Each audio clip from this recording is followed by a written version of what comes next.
Misinformation and disinformation. India first వచ్చింది. అన్నీ కేవలం పచ్చి కళ్ళు. మనకి ఇంతకుముందు చందమామలో వచ్చేది బేతాళ కథలు, ఆకన్నా కేవలం కల్పితం అని రాసి ఉండేది ఇలా బ్రాకెట్లో. అలాగే వీళ్ళు పెట్టేవన్నీ కేవలం కల్పితం.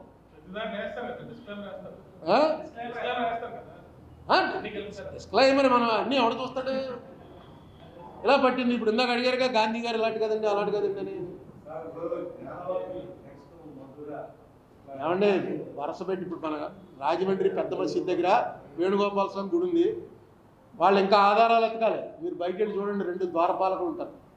తీలేదు ద్వారపాలకులు, అలా ఉంచేశారు. గుడికే ఉంటారు ద్వారపాలకులు, ఉంచేశారు అలాగే. ఎందుకంటే ఇక్కడ రాదా గొడవ. ఆ వేళ అక్కడ ఇస్లాంలోకి వేణుగోపాల, నా ఉద్దేశం ఏంటంటే ఆ వేళ వేణుగోపాల స్వామి గుడి దాని ధర్మకర్తలు ఎవరైతే ఉన్నారో వాళ్ళలో వాళ్ళ కుటుంబం, ఆ గుడి అప్పుడు కుటుంబాలకే ఉండేవి గుళ్ళు, ఎండోమెంట్లు ఏం లేవు. ఎవడో ఆయన మొక్కుకున్నానో ఆయన గుడి కట్టించేవాడు. ఆ గుడికి సంబంధించిన కుటుంబంలో 10 మంది ఉన్నారు. 10 మందిలో 4 ఇస్లాం తీసుకున్నారు.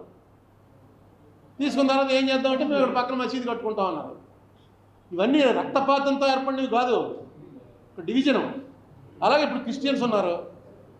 ఈవేళ క్రిస్టియన్స్ మొత్తం మనకు తెలిసిన వాళ్ళందరూ క్రిస్టియన్స్ అయిపోతారు. ఏంటంటే నవ్వుతాడు. ఏంటి తప్పేంటి?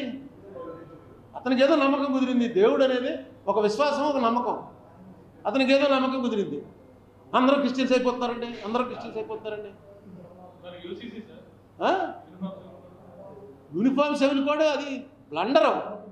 అది ఇప్పుడు ఇగో కాశ్మీర్ లాగే ఉంటుంది. కాశ్మీర్ 370 తీసేస్తున్నారు. 370 ఎప్పుడో పోయింది, చెప్పలేదు మనం. ఒక్కొక్కటి తీసేసుకుంటూ వచ్చారు. ఏ రోజునైతే సుప్రీంకోర్టు పర్వ్యూలోకి కాశ్మీర్ వచ్చేసిందో ఆ రోజునే పోయింది అది.